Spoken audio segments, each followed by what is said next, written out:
क्या, कब, कहाँ और कैसे। प्रश्न उत्तर करेंगे। अतीत से वर्तमान, कक्षा 6। पहला प्रश्न है, मनुष्य, पशु या पौधों के अवशेष की प्राचीनता का निर्धारण किस विधि से करता है। तो इसका जो निर्धारण होता है वह कार्बन 14 की पद्धति से इसे हम जानते हैं। दूसरा प्रश्न है इसका, उत्तर भारत को दक्षिण भारत से कौन सा पर्वत अलग करता है। तो वह विंध्य पर्वत है जिसे हम अलग करता है उत्तर भारत को और दक्षिण भारत को। आगे प्रश्न है, चावल का प्राचीन प्रमाण कहाँ मिला था। तो इसका प्रमाण जो मिला था यहाँ पर दिया गया है कोल डिहवा, जो कि लिखा गया है चावल का प्रमाण। आगे है, खाली स्थानों को भरना है। तो डैश डैश तो दक्षिण क्षेत्र के अधीन विशाल साम्राज्य की स्थापना हुई। तो दक्षिण का जो क्षेत्र था वहाँ पर इसकी स्थापना हुई। दूसरा प्रश्न है, भौगोलिक दृष्टि से भारत को कितने भागों में विभाजित किया जाता है। तो उत्तर होगा 4 भागों में। आगे प्रश्न है, डॉक्टर स्पूनर ने कुम्हारा नामक स्थान की खुदाई की थी। आगे है, आधुनिक काल का प्रारंभ डैश से हुआ है। तो 18वीं शताब्दी से इसका प्रारंभ माना जाता है। और आगे प्रश्न है, 3000 वर्ष क्षेत्र में महापाषाणी संस्कृति का निर्माण हुआ था। यहाँ पर देखिए मिलान करने वाले हैं। तो मिलान करने के लिए सबसे पहला है खासी। तो खासी एक जनजातीय होती है जो कि जनजातीय जो कहाँ निवास करते हैं। तो कहाँ निवास करते हैं, जंगलों में जो निवास करते हैं उनको जनजाति कह रहे हैं। मगध, तो मगध प्रथम बड़ा एक साम्राज्य था। और आगे कह रहा है कि चौपाड़ मुंडी और यहाँ पर महापाषाणी संस्कृति, तो ये दक्षिण भारत की संस्कृति है। और यहाँ पर चौपाड़ मंडी की जो कि अनाज का प्रमाण वहाँ पर मिला था। आगे हम लोग प्रश्न करेंगे। तो पहला प्रश्न है, इतिहास के अध्ययन से हमें कई तरह की जानकारी प्राप्त होती है। देखिए यहाँ पर पहला प्रश्न है, इतिहास के अध्ययन से हमें क्या जानकारी मिलती है और किस तरह से। तो इतिहास प्रौद्योगिकी, साहित्य काल और ऐतिहासिक काल के अतीत को बतलाती है। मतलब किस प्रकार से हमारी घटनाएं घटी थी और किस प्रकार से घटनाओं से हमें सीखना चाहिए, इसके बारे में हमें इतिहास बताता है। भारत अथवा विश्व के अतीत सभ्यता और संस्कृति के बारे में भी हमें यह बताता है। मनुष्य के प्राचीनतम संसाधनों की खोज किस प्रकार की, अपनी समस्याओं का किस प्रकार मनुष्यों ने उसका निदान किया, देश विदेश के शासकों का जीवन शैली और कार्यविधि क्या थे। तो इतिहास के अध्ययन में इन्हीं जानकारियों के साथ हम उदाहरण लेकर उन घटनाओं को न घटे इसलिए हम उसका अध्ययन करते हैं। आगे है प्रश्न, पुराण तत्व किसे कहते हैं। तो उत्तर है, वैसी वस्तु जिसके माध्यम से हमें अतीत की, मतलब प्राचीन की, बहुत पुराने समय की जानकारी प्राप्त होती है, वैसे चीज़ों को हम क्या बोलते हैं।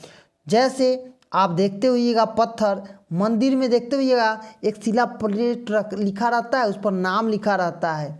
ईंट से बनी इमारतें, जो पुराने पुराने खंडर हैं, औजार, हथियार, बर्तन, आभूषण, मूर्ति, चित्र और पुराने ज़माने के सिक्के भी, इससे हम उस दुनिया के बारे में, अतीत के घटनाओं के बारे में हम जानते हैं और जानकारी प्राप्त करते हैं। आगे कह रहा है कि इतिहास के अध्ययन से अपने अतीत के बारे में क्या क्या जानकारी मिलती है। देखिए, जब हम इतिहास पढ़ते हैं तो हमें अतीत यानी भारतवर्ष के अतीत के बारे में पता चलता है। हमारी संस्कृति क्या थी, हमारी सभ्यता क्या थी, इसके बारे में हमें जानकारी प्राप्त होती है। कह रहा है अतीत की जानकारी हमें इतिहास से ही प्राप्त होती है। इतिहास उत्खनन से प्राप्त अवशेषों का संग्रह कर उसे पुरातत्ववेत्ता क्रमबद्ध रूप में इतिहास का संकलन करते हैं। हमें जो चीज़ प्राप्त होता है उसको एक क्रम में सजाकर और उससे अनुसार हमें क्या करते हैं, कहानी को और वहाँ की संस्कृति के बारे में जानकर लिखते हैं। प्रौद्योगिकी काल में और ऐतिहासिक काल, इतिहास को दो भागों में बांटा जाता है। इतिहास हमें बताता है कि भारत में सभ्यता और संस्कृति कब और कहाँ विकसित हुई। सबसे पहले कहाँ सभ्यता बढ़ी और किस प्रकार से हमारा आज जो मानव है वो किन किन परिस्थितियों से आगे बढ़ते हुए यह जाता है, इसके बारे में यही बताता है।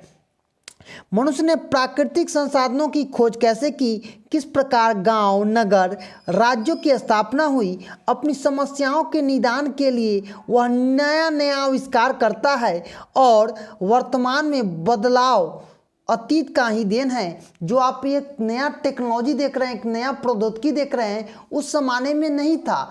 तो ये क्या हो गया, इतिहास में हमें इसके बारे में जानकारियाँ प्राप्त होती है। चौथा प्रश्न है अतीत की जानकारी जिन जिन स्रोतों के माध्यम से हो सकती है उसकी एक सूची बनाना है।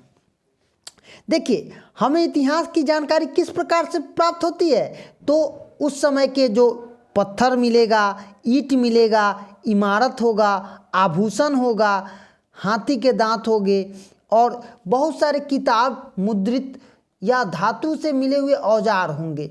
इस सब से हमें क्या मिलती है, उस समय के अतीत के बारे में हमें जानकारियाँ प्राप्त होती है और उसी के साथ हम इतिहास की रचना कर पाते हैं। आगे प्रश्न है देश का नाम भारत और इंडिया कैसे पड़ा। तो इसके बारे में है इंडिया शब्द इंडस से निकला है। संस्कृत में इसे हम सिंधु कहते हैं। लगभग 2500 वर्ष पूर्व उत्तर पश्चिम की ओर से आने वाले ईरानियों और यूनानियों ने हिंदू, जो कि सिंधु या हिंदोस कहा जाता था, इसे इंडोस भी कहते थे और नदी के पूर्वी स्थित प्रदेशों में इंडिया कहते थे। जैसा कि आप जानते हैं हमारा जो निर्माण हुआ है इस भारत का, उसमें यूनानियों और ईरानियों का इस नाम में बहुत बड़ा योगदान है। भारत का नाम भरत नामक मानव समूह के नाम से भी क्या है पड़ा है, यह भी धारणा है। राजा दुष्यंत व रानी शकुंतला के पुत्र का नाम भरत था, जो काफ़ी बुद्धिमान और शक्तिशाली था। इसी के नाम पर हमारा देश का नाम भारत पड़ा, जो कि इतिहास में आज भी इसके ऊपर रिसर्च चल रहा है। आगे है काल निर्धारण के लिए कार्बन 14 पद्धति को बताना है। तो उत्तर लिखेंगे कार्बन 14 एक पद्धति है जिससे हम प्राचीन वस्तुओं के अवशेषों की गणना उसके मरने के बाद भी हम कर सकते हैं। तो कह रहा है कि पेड़ पौधों में कार्बन 14 की एक निश्चित मात्रा रहती है और जब जीव का मृत्यु हो जाता है तो उसे कार्बन 14 के ह्रास होता है और कार्बन 12 स्थित रहता है। तो तुलना कर सही उम्र का पता लगाया जाता है। 5730 वर्ष में किसी जीव में पाए जाने वाले कार्बन 14 की मात्रा आधी रह जाती है और इसी तरह से हम किसी भी चीज़ों को कार्बन 14 के मदद से पता कर सकते हैं कि वह चीज़ कितना साल पुराना है। तो आज हम लोग प्रश्न उत्तर किए हैं, जो कि अतीत से वर्तमान कक्षा 6 दूसरा पाठ है, क्या, कब, कहाँ और उसका प्रश्न उत्तर किए हैं। धन्यवाद।